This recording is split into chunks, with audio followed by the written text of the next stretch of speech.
everyone, welcome back to my channel. My name is Joni. Today we're going to do a full face of Charlotte Tilbury. The inspiration for this video came from my last video that I did. If you didn't see my Sephora sale recommendation video, I'll link that in the description. But I had talked in that video a lot about Charlotte Tilbury products that I swear by, and I really enjoy using them. So I thought maybe it would be a good video to film just to show you exactly the look I get when I use Charlotte's products. So as you can probably tell, I already have my skincare on. If you didn't see that video, go check it out. My morning skincare routine. And I have everything prepped, ready to go. I do want to mention that I have already put on an eyeshadow base, which is just a NYX very simple eyeshadow base, just to cover up some of the bluish red tones on my eyelids. I don't know that even Charlotte Tilbury even has that. Maybe she does. I don't have it if she does. So I did want to be transparent and let you know that I already have that on my eyes, and my skincare is done. So the first product, I like to start with my eyes, just in the event that there's ever any fallout. I don't want to have to deal with that on my face. Once my face is done and all the eyeshadow falling out, I'd rather just do my eyes first. It's just easier. It's just my comfort level. So we're going to start with a product by Charlotte, and it's her Eyes to Mesmerize, and it's a cream eyeshadows that are, here, I'll show you here. Just comes in a little pot. Very easy to use. I basically just take my eyeshadow brush and dip it in, and then I'll put it on my eyes, and I'll usually bring it up into my crease just for a one coat of everything. Generally, that's how I'll do it. Sometimes I'll go in with more of a transition color from another palette and do my crease, but today I think we'll just strictly keep it truly Charlotte products, although I do have the NYX on, so you understand. This color, by the way, is in, well, I guess I'm getting older because I really can't see the color. Star Gold.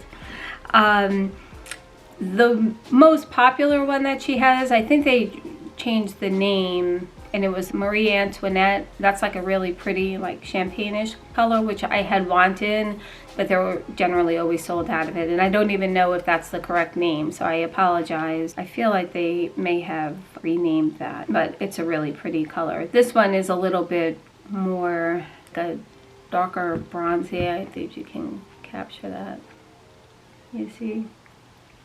Anyway, I just tapped it in, and I generally will go into the cap and just tap off a little bit here, and then I'm just gonna go and apply it to my eyelids. So usually I'll use, this is an angle brush, and I'll usually use the flat side over here to dab it on, and then when I go into my crease I use the more pointed edge. How can I show that to you? The tip of it, and just bring it up into my crease. It's so easy, so flawless. You cannot mess it up. I mean, if you're someone who's uncomfortable with applying eyeshadows in the placement, this is such a easy placement, and you know, the formula is so creamy. There are so many eyeshadow, like cream eyeshadow from all different brands. You don't necessarily have to do this, but like I said, I just wanted to talk about her line because it is a product that I really, truly enjoy. This coming up a little, maybe it doesn't really go with my sweater here, but again, I'm just going to do it on the other side. I'm one of those, and you tell me in the comments down below, when you put eyeshadow on and you're working your eyes, do you go back and forth, or do you do one eye at a time? I tend to do the flip-flop, and I go back and forth. Maybe because I'm a Libra and I just need that balance. And the nice thing about these shadows are that you can even just warm them up in your hands with your fingers. You don't necessarily need a brush to apply. If I was shopping the Sephora sale, I would look to get another color that isn't as, it's not like very warm in my mind, and I think I like a lighter shadow. A lot of times, if I wasn't just using all of Charlotte's products, I would just put this on my lids and have, like I said, other transition colors and play it up a little bit, but I'm hoping that you can just see. It's just so easy, flawless, and you know, my skin right now is so pale. Once I have the coverage on from my foundation, it should all come together. That's the hope. So, like I said, it's so very easy.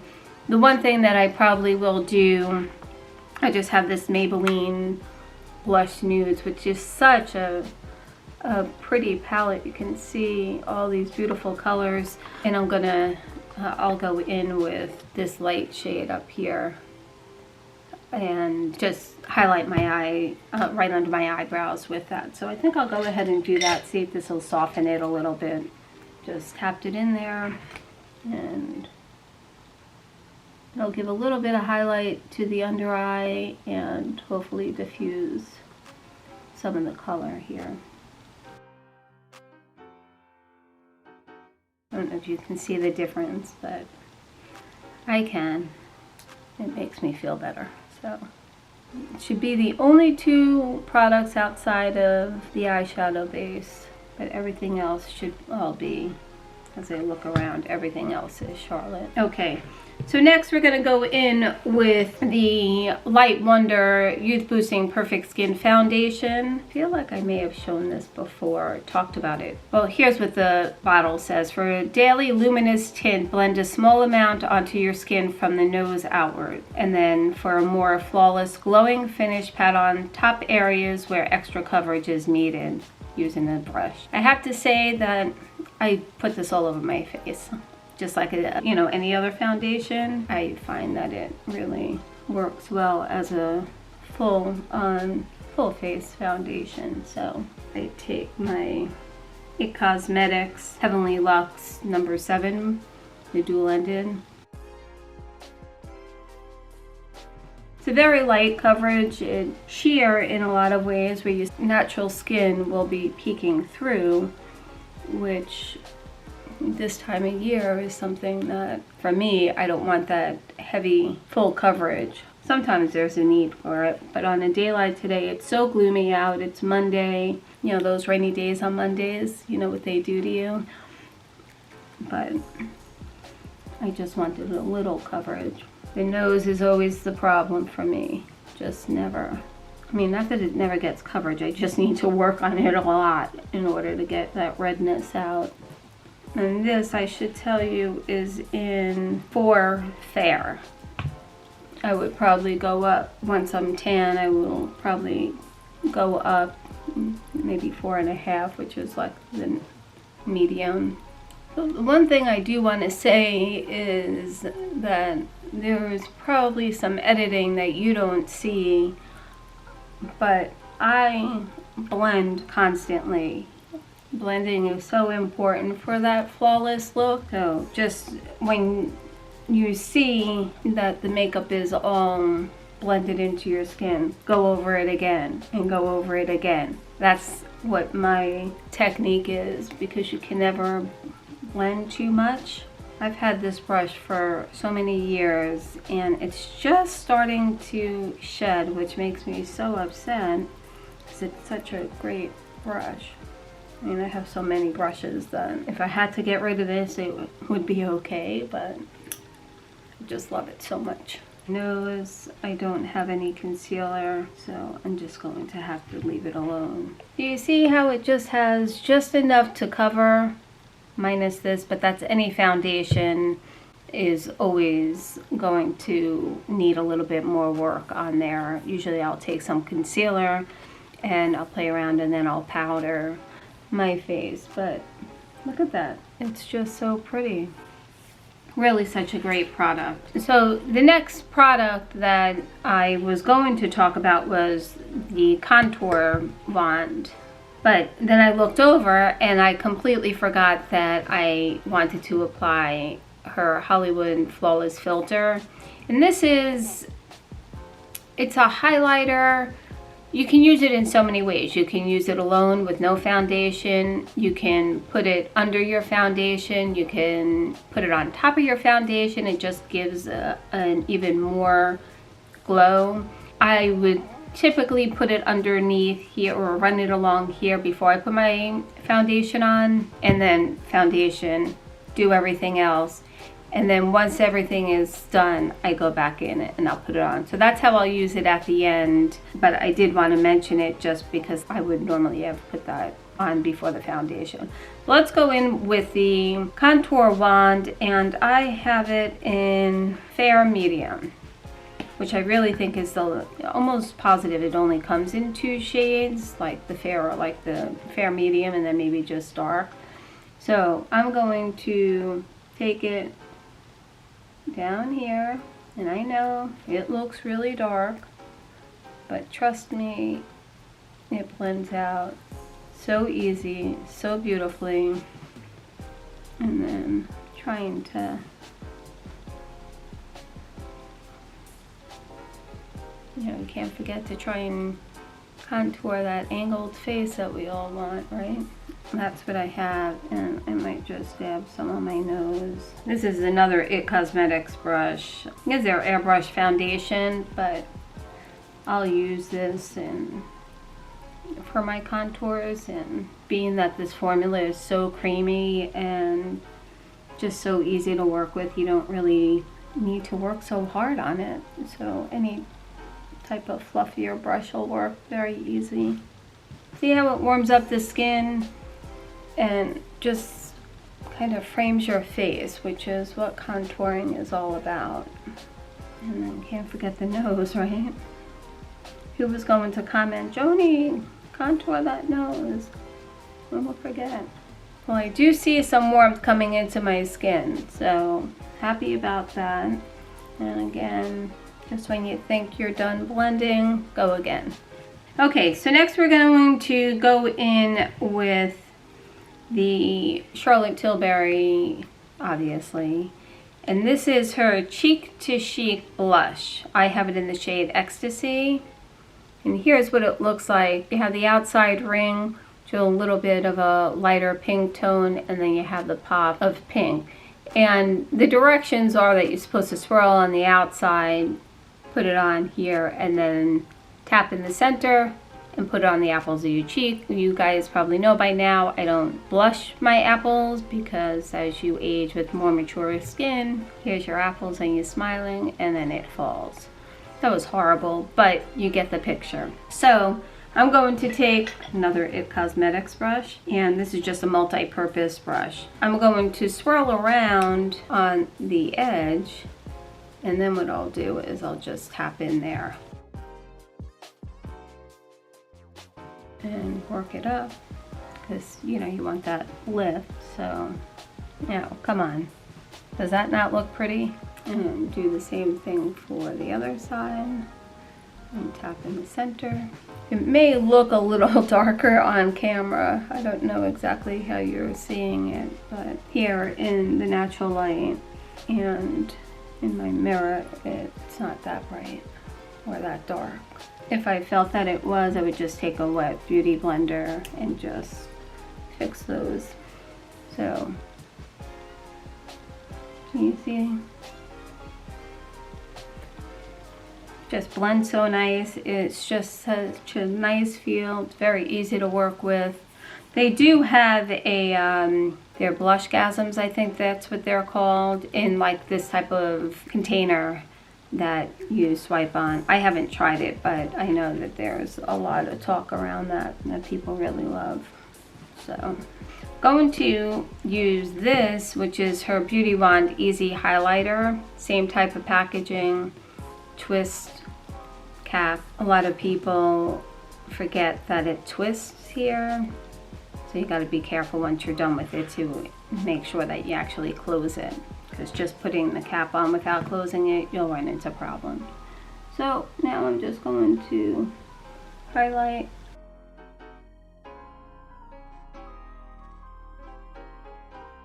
You know, kind of like where the sun naturally hits you, almost like you're bronzing. Can you see that? A highlight and sheer, you know, just enough.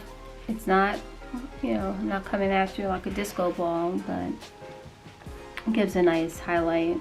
Okay, as you know, I use false eyelashes, so I will go ahead and pop those on off camera. But because I did talk about the Hollywood Flawless filter, I do want to just put some on just so you can get, I should have did one on each side. That was kind of foolish of me. This has a doe foot applicator. Some people like it, you know, depends, but I don't mind it. And again, I'll just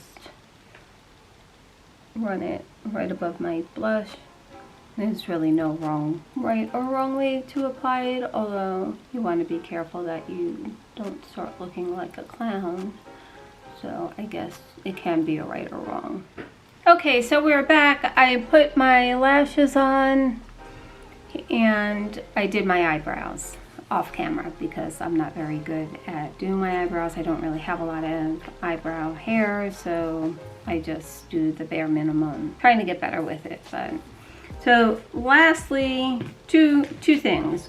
We're going to do our lips and then we'll go ahead and set everything. So I have the lip cheat in Pillow Talk, her lip liner, and I also have her lipstick in Pillow Talk, and I'm just going to, that's how it looks before the lipstick. I'll just take, obviously it's well loved. Can you see that? Try to give you a full on look of everything. Lastly, we're going to go in with her Airbrush Flawless Setting Spray. Talked about this in my Sephora video, and it is just so good. Usually I'll do a crisscross and then straight down the middle, but it goes on, and first of all, it has such a nice scent. You know, sometimes those setting sprays, most products, just sometimes their scents are so off-putting, but has a pleasant enough smell.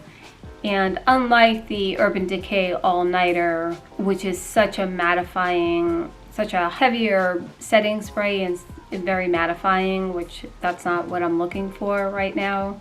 I don't have oily skin, so if you do, obviously the All Nighter would probably be a better choice for you, but this is just so lightweight, just falls, it sets everything without adding any cakiness or making your face look less than what you've just worked so hard to get it to. It really has such a beautiful setting power. So I think we're done. It's very natural, really just easy, comfortable. You don't feel like you're wearing makeup. The foundation is just wonderful. Blush obviously adds a nice pop. The highlighter is just everything. I truly, truly love her products. It is mostly what I use, give or take, depending on the season and that kind of thing. But I really enjoy her products. I haven't had anything that hasn't worked for me, I'll say that. So that ends today's video using all the Charlotte Tilbury products. I hope you enjoyed. Please hit the subscribe button, the like button, share it with somebody you think may like it. And until the next video, see you soon. Bye.